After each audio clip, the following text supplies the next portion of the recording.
बड़े भाग्य से पाइए सतगुरु का सत्संग, रहे न फिर संशय भरम, लगे नाम का रंग। महाराज फरमाते हैं कि बड़े भाग्य से पाइए सतगुरु का सत्संग। सदगुरु का सत्संग भाग्यवान उस पुण्यात्माओं को ही मिलता है। महाराज कहते हैं बड़ भागी सो जीव शरण सतगुरु की आवे, और काग पलट हंस होए कीट सो भृंग कहावे। हमारी वृत्ति कैसी थी? काग के जैसी थी।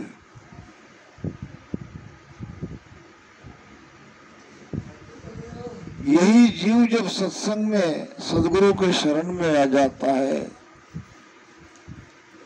तो हंस वृत्ति आनी प्रारंभ होती है। तो आप सभी यहाँ पधारे हुए भक्तजन बहुत ही बड़भागी हो, इनमें कोई संशय नहीं। आइए गुरु महाराज के छोटे से भजन के द्वारा हम ज्ञान चर्चा को आगे बढ़ाते हैं। हमारे विश्वम्भर जी को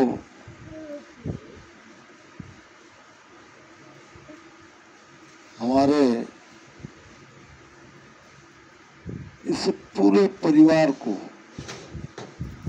मैं साधुवाद देना चाहता हूँ। जब से हम आए हैं बहुत ही भाव से उन्होंने सेवा करी है, और इन सबके पीछे हमारी बिटिया सीता का बहुत बड़ा इसमें रोल है। कुछ लोग सामने आके करते हैं कोई भी सेवा का कार्य रहो, और कुछ इनके पीछे छिपे रहते हैं, तो उसे भी बहुत बहुत साधुवाद। महाराज फरमाते हैं प्राणिया रे नाव गाओ मुख प्राणिया रे नाव गहो तत्सार, नाव गहो तत्सार। प्राणिया रे नाव गहो तत्सार, नाव गहो तत्सार। सुरगुण विनाश में नाव सारा, सुरगुण विनाश में नाव सारा। सबही काल की चार, सबही काल की चार। सुरगुण नाव अनंत ही जुग में, सुरगुण नाव अनेक ही जुग में। बिन लेके बिन पार, बिन लेके बिन पार प्राणिया रे नाव गहो तत्सार नाव गहो तत्सार। सदगुरु सुखराम जी महाराज फरमाते हैं प्राणिया रे यानी सभी मनुष्य प्राणी को नाव गहो तत्सार तत्त कहते हैं ब्रह्म के लिए। तत्त नाव बिन कोई नहीं तिरिया ना कोई तिरने हार सुरगुण नाव अनंत ही जुग में बिन लेके बिन पार। अब प्रश्न यह है कि ये तत्व नाम क्या है, ये ब्रह्म का नाम क्या है, ये नाम का पराक्रम क्या है।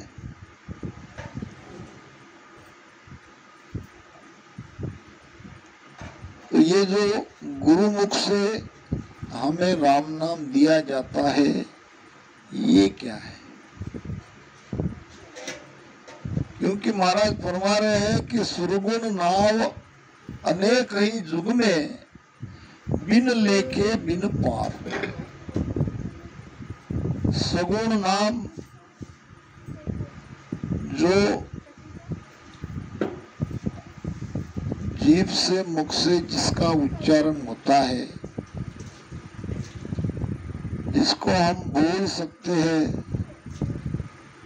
जो श्वासा के आधार पर है, ऐसे सारे नाम सगुण नाम कहलाते हैं। भक्ति तीन प्रकार की है, एक है सगुण, एक है निर्गुण और एक है सत्स्वरूप। सगुण भक्ति क्या है? ये जो हम मूर्ति पूजा करते हैं, मंदिर जाते हैं, हमारी धारणा है कि यही सगुण भक्ति है, मगर संतों ने इसे नकारा है। ये भी सरगुण भक्ति नहीं है, ये तो सरगुण भक्ति की नकल है। फिर सगुण भक्ति क्या है?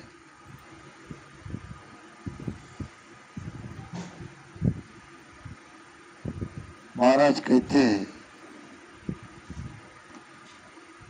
बोलत सो निर्गुण कहिए सरगुण काया खंदोरे।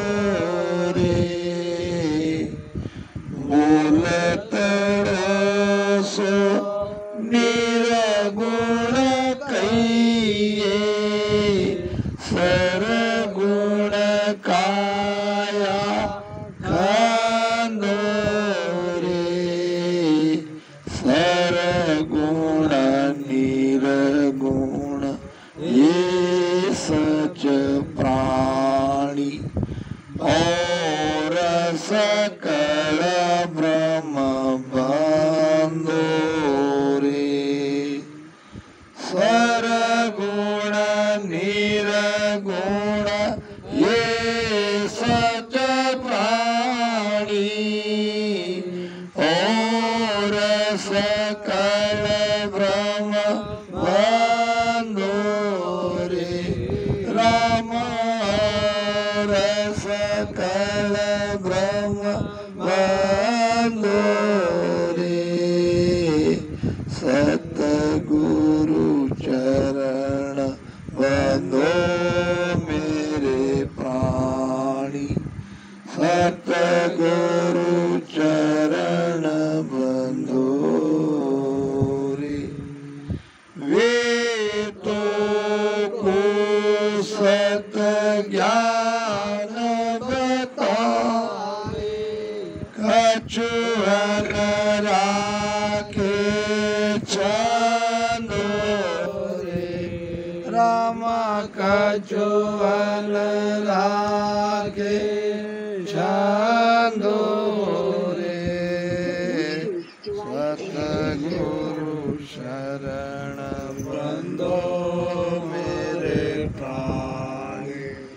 सतगुरु चरण।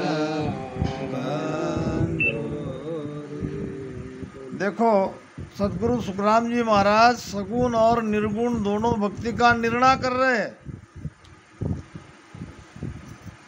पाहन पूजे हरि मिले तो मैं पूजू पहाड़। अगर पत्थर को पूजने से परमात्मा मिल जाते तो मैं पहाड़ को पूजता, मगर ऐसा होना नहीं है। फिर पूजा किसकी करनी है? क्या है सगुण भक्ति? जिसमें निर्गुण परमात्मा बोल रहा है वो शरीर ही सगुण भक्ति है।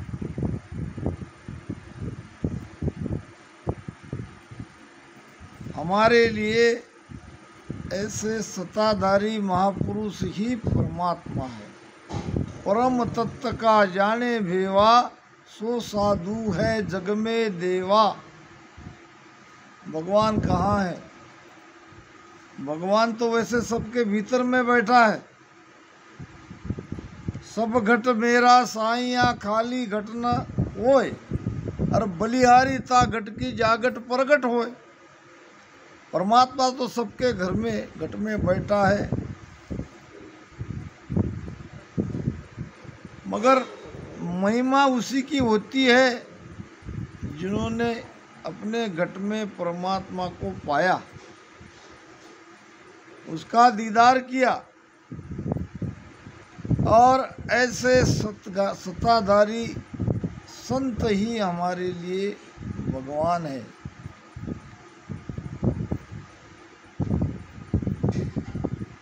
तो ये सद्गुरु का शरीर ही हमारे लिए भगवत स्वरूप है, जिसमें निर्गुण परमात्मा बोल रहा है।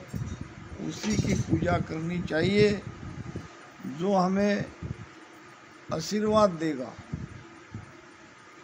संत के चरण छुओगे तो वो कुछ न कुछ आपको देगा। और जड़ की पूजा करोगे तो एक तो वो भाव है। हमारे महाराष्ट्र में संत नामदेव जी महाराज हुए, सगुण भक्ति करते थे और उनके पिताजी भगवान की मूर्ति के सामने रोज नैवेद्य चढ़ाते थे। नैवेद्य समझते हो? नैवेद्य नहीं, हाँ, भोग लगाते हैं। भगवान की मूर्ति के सामने हम भोग लगाते हैं, उसको नैवेद्य कहते हैं हमारे तरफ से। तो एक दिन पिताजी कहने लगे नामदेव जी को, छोटा बच्चा था, बालक था, कि बेटा मैं गांव जा रहा हूँ, भगवान को भोग लगाना तो ये तुम्हारी जिम्मेदारी है। 7-8 साल का छोटा बच्चा था। अब पिताजी तो चले गए। अब भगवान को भोग लगाने की जो वो रोज की उनकी जो भी व्यवस्था थी या जो भी वो भाव था, नामदेव जी महाराज थाली में भोजन लेके गए भगवान के पास।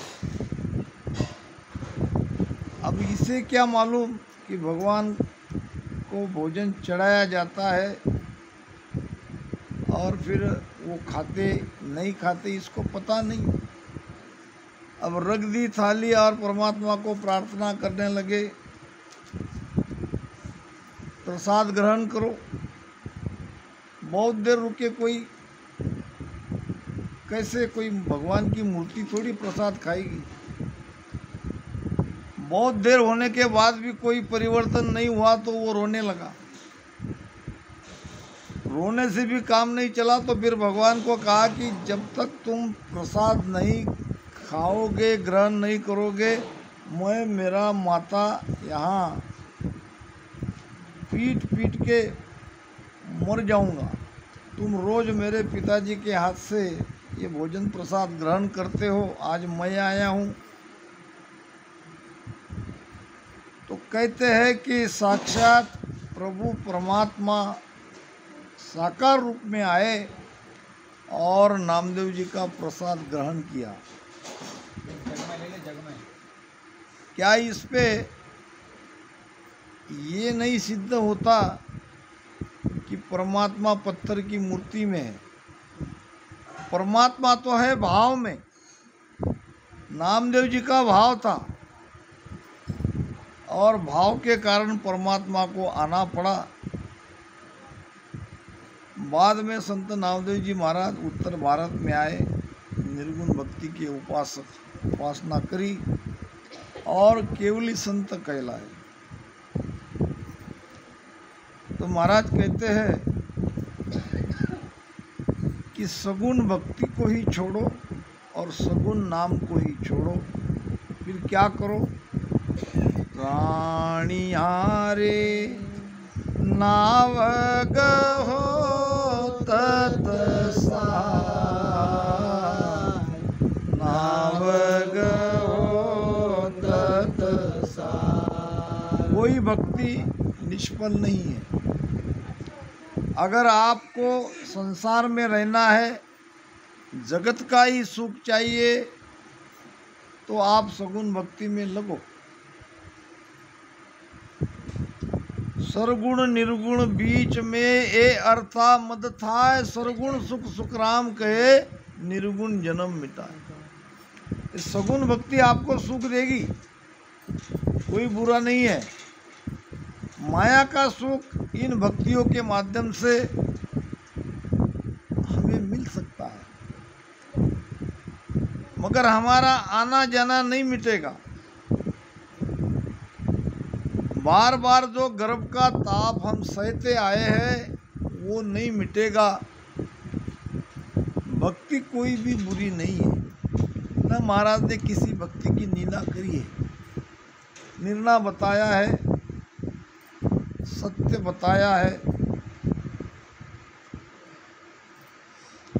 तो भूला नर भवता पिरे, हरि ढूंढन को जाय, सायब तो सुखराम कहे नेड़िया है तन्माय। परमात्मा हमसे बाहर नहीं है, वो हमारे भीतर है। तो जो जहाँ है वहीं उसे खोजना पड़ेगा। अगर परमात्मा के प्रेमी है, परमात्मा को पाना चाहते हैं, तो उसकी खोज भीतर ही करनी पड़ेगी, क्योंकि वो बाहर नहीं है। वैसे वो सर्वव्यापक है, बाहर है भी तो ये सारी दुनिया तो उसने ही बनाई है। ये तो उसका विशाल अस्तित्व हमें दिख ही रहा है, मगर उसका अंश हमारे भीतर है और इसको भीतर में पा सकते हो। और भीतर पाने का उपाय ही ये निर्गुण भक्ति कहलाती है। जो सांस उसांस में ये नाम का रटन किया जाता है, ये निर्गुण भक्ति है। और जो ऐसे पहुँचे हुए संत महात्मा है,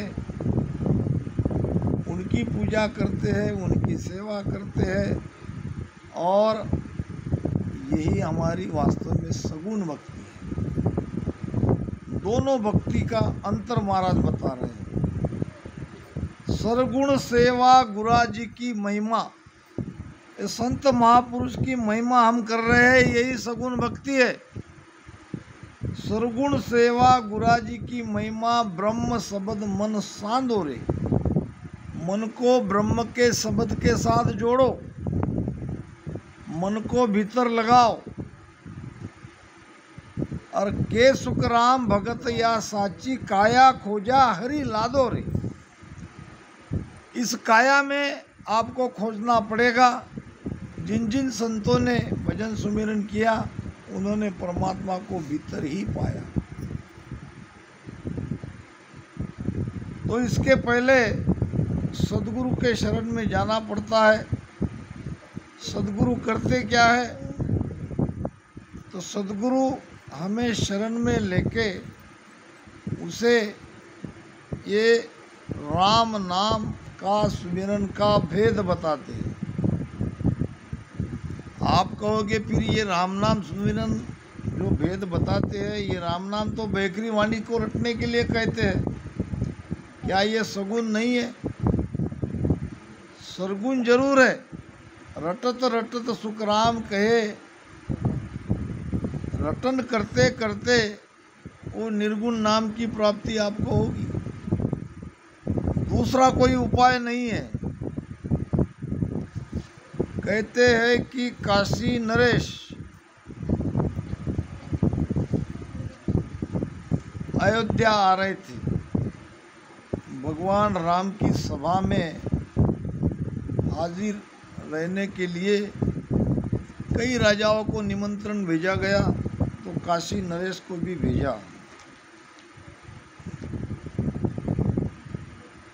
अब हनुमान जी को लगा कि बहुत दिनों से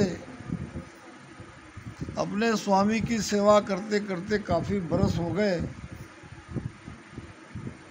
अपने माता जी को मिलने के लिए जाना चाहिए। अपनी माता को मिलने का भाव उसके मन में जागृत हुआ। उसी समय एक काशी नरेश वहाँ आया। बीच रास्ते में मिल गए नारद जी। नारद जी ने पूछा काशी नरेश को, कहाँ जा रहे हो? उन्होंने कहा भगवान राम की सभा में जा रहा हूँ, निमंत्रण मिला है। तो नारद जी ने कहा कि बहुत अच्छी बात है, आप जाओ, मगर मेरी एक बात सुनोगे? काशी नरेश कहने लगे, आपके जैसा महान संत कोई त्रिलोक में है नहीं। आपकी आज्ञा का पालन करने के लिए सारे तत्पर रहते हैं, और मैं तो बड़ा भाग्यवान हूँ कि मुझे आप कुछ मेरे लिए कोई हुक्म है आपका, कोई आज्ञा आपको आप मुझे कर रहे हो, तो खुशी से मैं आपकी आज्ञा का पालन करूँगा, बताओ। तो कहा कि जाओ, सभा में जा रहे हो, सभा में जाना, भगवान राम का दर्शन करना, और बाजू में उनके गुरु बैठे होंगे विश्वामित्र जी, उनके तरफ देखना भी नहीं, दर्शन करना तो दूर, और अपने आसन को ग्रहण कर लेना, यानी अपने आसन पे बैठ जाना। काशी नरेश जैसा नारद जी ने कहा उसी प्रकार जाके दरबार में गए। वो सभा में भगवान राम के चरण छुए, और कायदे से तो ये होना चाहिए, पहले गुरु के चरण छूने चाहिए थे। क्रोधित होकर विश्वामित्र ने देखा, अच्छा बाद में छू लेंगे, ए भाव लाके थोड़े चुप रहे, शांत रहे, मगर जब उनके सामने से निकल गए, अपने आसन पे बैठ गए, तो क्रोध से विश्वामित्र जी खड़े हो गए, और उसी सभा में भगवान राम को आदेश दिया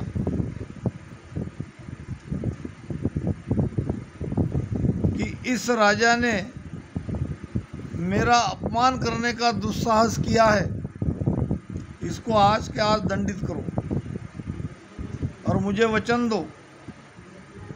अब भगवान राम के गुरु थे विश्वामित्र जी, वैसे वशिष्ठ जी महाराज उनके गुरु कहलाते हैं, मगर उसके पहले विश्वामित्र जी गुरु थे। तो भगवान राम ने कहा, मेरे गुरु के आदेश से आज ही दिन भर में इस काशी नरेश को मृत्यु दंड की सजा दूंगा, यानी उनको मार डालूंगा। अब बड़ी सभा में ये बात भगवान राम के मुख से निकली।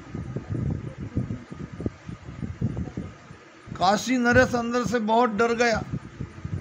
सभा समाप्त होते ही वाकई नारद जी को मिला, बड़ा अनर्थ हुआ। क्या हुआ कि मेरा आज के दिन ही मेरी मृत्यु निश्चित है, वो भी भगवान राम के हाथ से। आपने मुझे गहरी उलझन में डाल दिया, आपका आज्ञा का पालन किया तो मेरे मृत्यु पर आई। नारद जी कहने लगे, इस संसार में जो आया वो एक दिन तो मरेगा ही। तुम्हारी भी मृत्यु आज हो रही है, तुम्हारे भाग्य में यही लिखा होगा।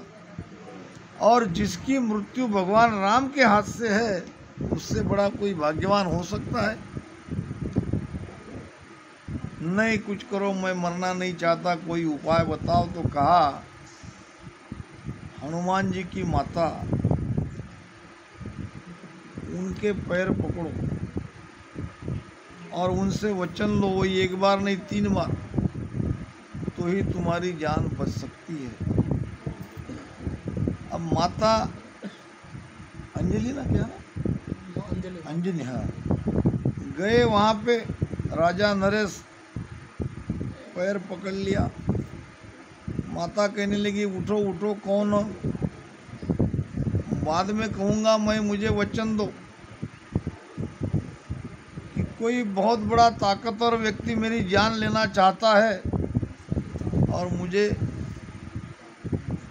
आप ही बचा सकती हो। मुझे वचन दो, आप मेरी रक्षा करोगी, मेरी जान बचाओगी। माता अंजलि ने कहा, ठीक है बेटा, मेरे पैर छोड़ो, मैं तुम्हारी जान की रक्षा करूंगी। फिर भी पैर छोड़े नहीं माता जी, मैंने सुना नहीं, दोबारा कहो। दूसरी बार कहा, बेटा उठो, मैं तुम्हारी जान की रक्षा करूंगी। और तीसरी बार कहलाया। फिर उसको कहा कि भगवान राम मुझे मारना चाहते। अब माता कहने लगी, अब जो भी आपको मारना चाहे, मैंने तो रक्षा का वचन दिया है। उतने में हनुमान जी आए। हनुमान जी आके माता के चरण में छुए,